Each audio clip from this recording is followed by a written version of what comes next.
Hello everyone, welcome to my channel. My name's Alex and today we're going to have a look at the Asetek Initium Bundle that you see behind me. So we're going to have a look at the base kit, which includes the steering wheel, the wheelbase obviously, and then the two pedals. For those of you who are new here, welcome. Thank you for watching. I've been sim racing for I think over 20 years now. I've started with a Microsoft Sidewinder wheel. I think the first one with force feedback. Had a Driving 4 GT clamped to my desk for a long time. So in a way, today we're going to go back to the basics. I've also raced in real life and still race in real life as well. Anything from touring cars, GT cars, up and including to LMP3 prototypes, which I think you might be able to see on my my screen over there. So yeah, let's go into the review. Before I start, it's worth mentioning that Asetek has provided this kit to me free of charge. I don't have to send it back. I'm free to use it for review purposes or any other purposes. But Asetek has had no influence on this review. They didn't send me a script or didn't ask to see the video before it was being published, anything like that. So all the thoughts are my own and they haven't been influenced by them. Anyway, that being said, I am an Asetek affiliate, so if you click the link down below in my description, you will get a 5% discount site-wide, whether it is the Initium Bundle, Forte, whatever you want to buy, wheels, wheelbases, there is a small knockback that goes to me as well, and you get 5% off. So disclaimer's over.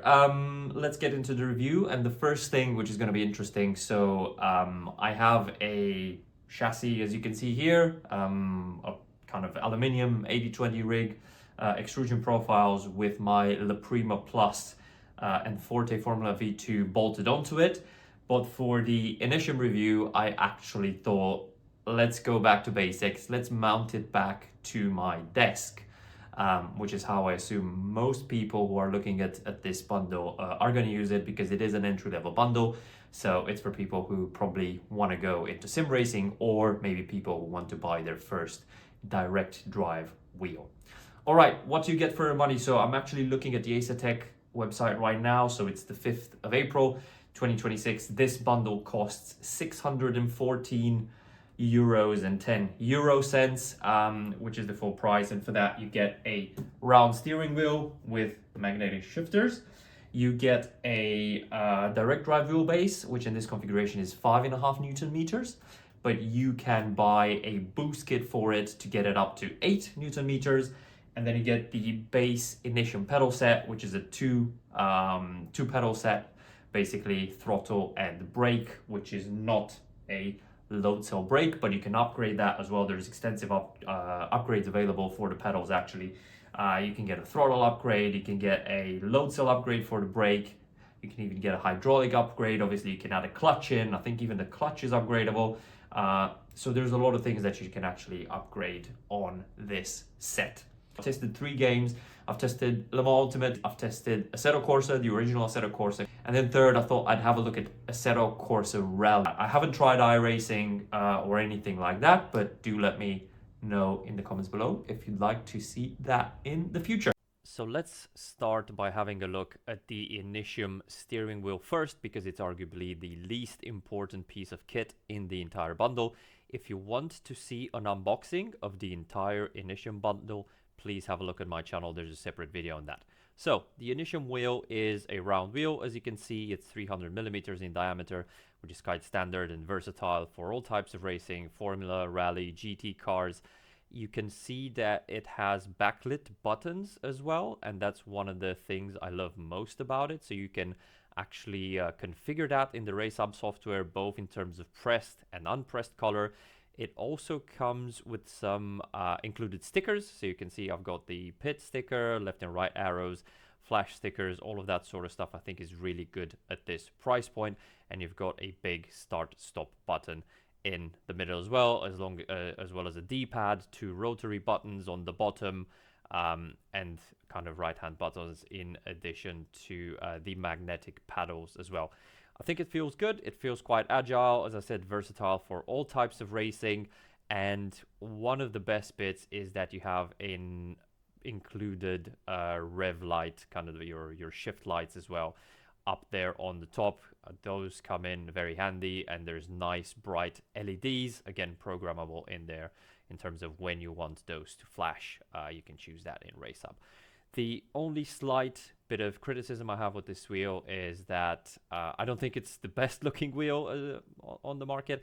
I think that's been a theme with Asetek wheels in general, but, and this is a big but, in terms of ergonomics and actual functionality, as soon as you start using the wheels, and I think this goes to say about all Asetek wheels more or less, they are absolutely outstanding. So you'll see that the buttons are exactly where they should be. They're easy to reach. There's a lot of inputs as well, so you have more than you would need in some of the newer complex cars like Formula One cars or hypercars as well. So you'll soon forget about the aesthetics, which are obviously subjective as well. The shift paddles, yeah, maybe not the most clicky at this price point as well, but in terms of ergonomics and feel, it's still a very good wheel. And as I mentioned, it's got more than enough kind of inputs, rotaries as well, so you can enjoy all types of cars with the round wheel. One of the cool things about Asetek right now is obviously you can change this. So for example, I've got a Forte Formula wheel, or if you buy something more expensive like a Forte Formula Pro, that's just a simple plug and play swap. All Asetek wheelbases have the same quick release on them, so all the wheels are interchangeable, and upgrading this should be very, very easy in the future. What most of you will like to find out is how does the force feedback feel, and for this I have the Initium wheelbase, as you can see, mounted to my desk, which unfortunately is not very sturdy, but you know, it does the trick. I think it's kind of a common situation for people starting sim racing and you know, not wanting to invest too much upfront. This is the best and only solution when you start. The desk clamp is included. It's very solid as well, and it has a slight tilt to it. As you can see, it's kind of tilted slightly upwards. I did have some concerns initially when I saw this. I thought the tilt would be too much or it would sit too high, but actually falls very nicely to hand and you don't notice it too much once it's mounted on a desk. That being said, you know, I would recommend having a solid desk for this if you can, or mounting it to something like a profile rig or, you know, a wheel stand if you have something like that. So this is actually a very difficult test for the Initium, because you have to realize that on the daily rig I'm using a La Prima with the boost kit, which goes up to 16 Newton meters, obviously more powerful than this wheelbase. So I was kind of expecting you know, a more muted experience, something of a downgrade when reviewing this. It surprised me a lot to see that this very small and compact wheelbase actually communicates the road texture, the feeling, the curbs, the car balance, understeer, oversteer so well with so little peak torque. So I found that the response was very fast, first of all, and all of those scenarios. So be it, you know, a rally car on gravel, or an LMP2 prototype at Sebring, or a Formula 2 car at Spa.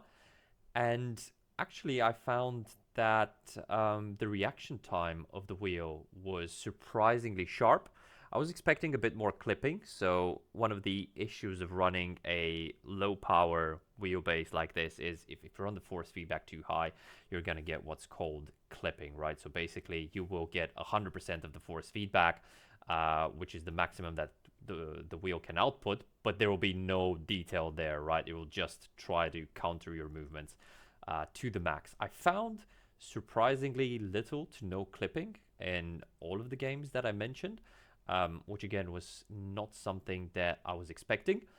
I am a person who prefers probably force feedback on the lighter side in The Sims. I know people with kind of big wheelbases like to turn them up to 70-80%, some ridiculous values like that. I found that, you know, also from driving real life race cars, actually the strength you need nowadays in most cars, because they have power steering, is nothing out of the ordinary. Obviously, if you run a high downforce car without power steering, something like an Indy car, for example, you will get some of the kind of biggest forces through the steering wheel that are out there. But things like, I don't know, for example, Formula One cars, prototypes, they all have power steering nowadays, so you don't need ridiculous amounts of torque to simulate that well. So for me, what I'm saying is that, the fidelity and the sharpness, the quickness of the response is much more important than peak overall strength.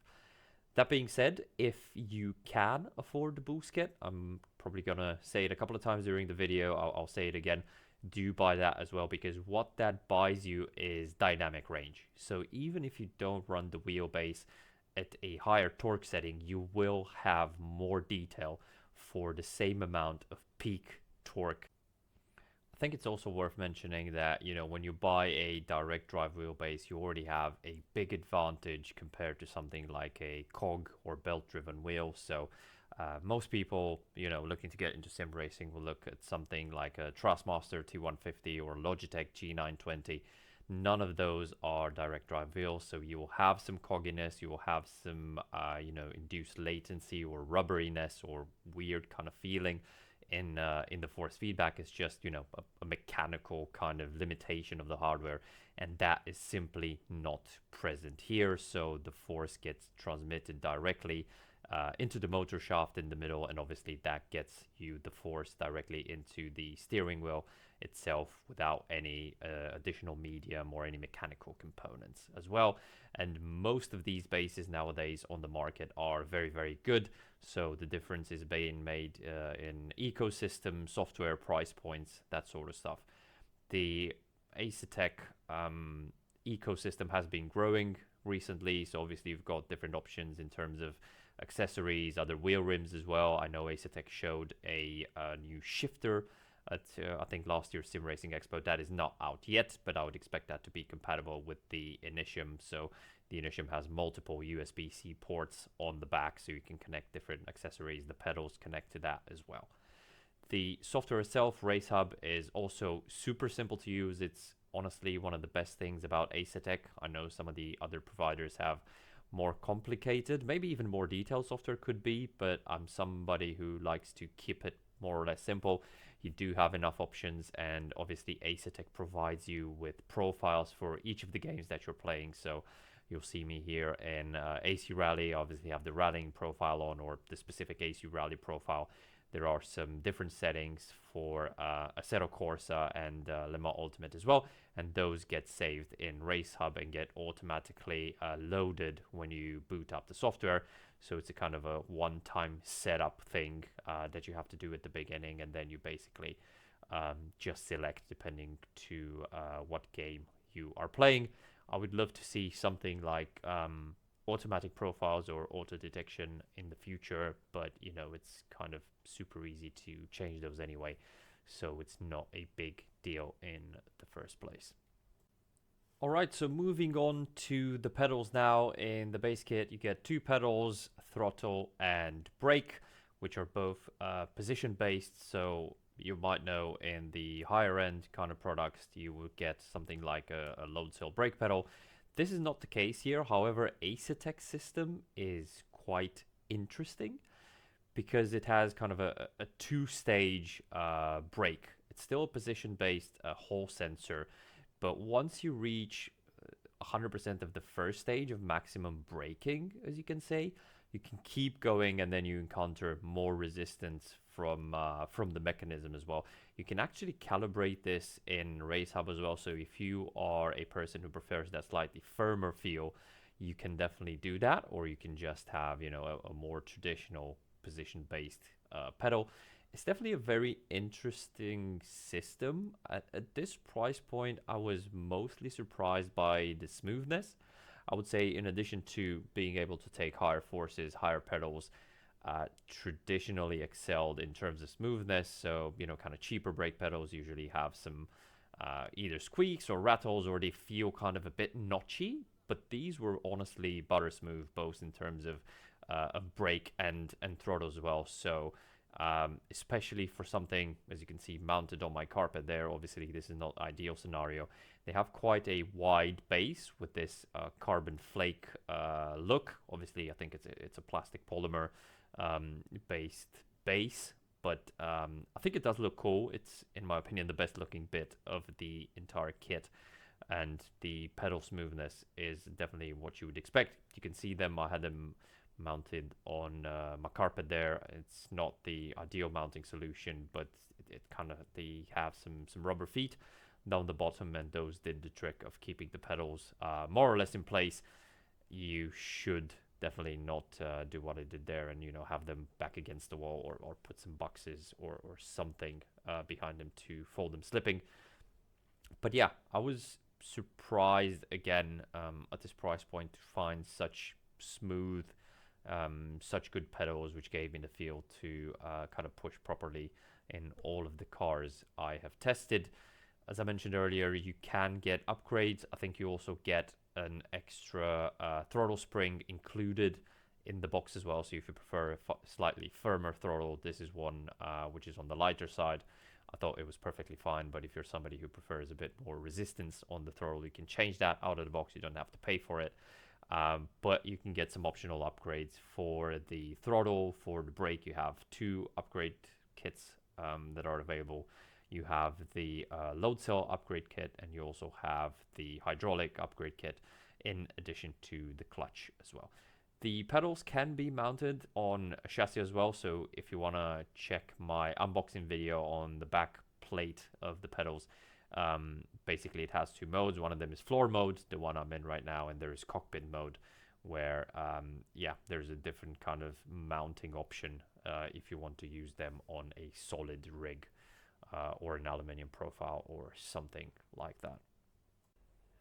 So how can I sum all this up? I was expecting a very bare bones entry level experience, getting me back to my Driving Force GT days, you know, having a basic wheel clamped to the desk and kind of holding on for dear life. But the Initium Bundle left me surprised that it is so much more than that. So this definitely felt more like a premium experience than a pure entry level bare bones package.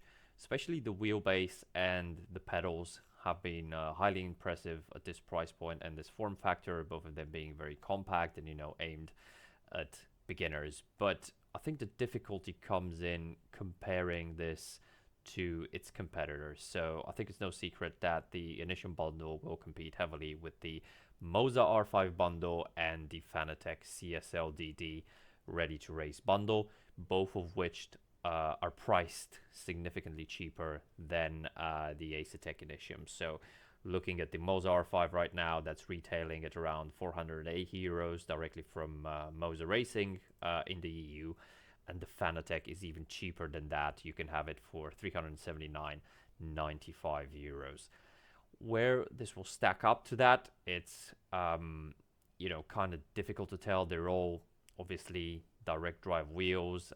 They all come with their pluses and minuses, kind of some basic pedals and a basic wheel rim as well.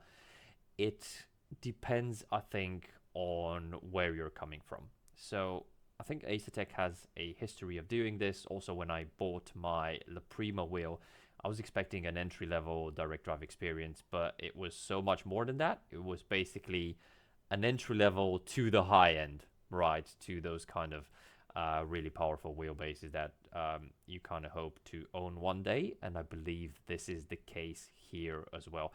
So rather than considering this as, you know, the first entry point into sim racing, I definitely think it's good for that, don't get me wrong, but I think the pricing places it slightly above that. So I think the main people who are going to consider this are people who have already tried something like a Logitech G920 or a Thrustmaster T150, and they're hooked onto sim racing, right? They want to upgrade to something more, something which is kind of a direct drive wheel, but also something a bit above the pure entry-level direct drive wheels like the ones I've mentioned above. And I think this is the space that the Asetek operates very well in, because you can have this wheel.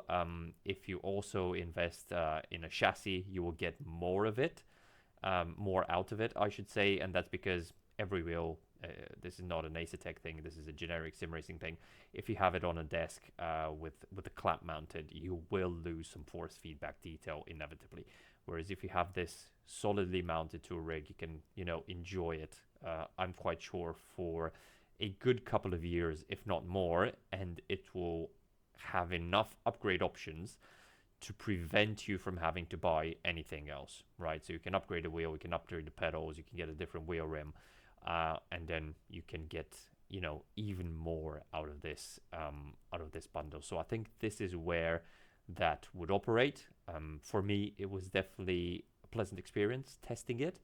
It was, as I mentioned, more than what I expected. I went into this thinking it was going to be, getting back to some of the first wheels I had, or something super basic and very entry level. But I think it is slightly more premium than that. Okay, I think that's everything I had to say. If you have any questions, if you agree, if you disagree, please let me know in the comments below.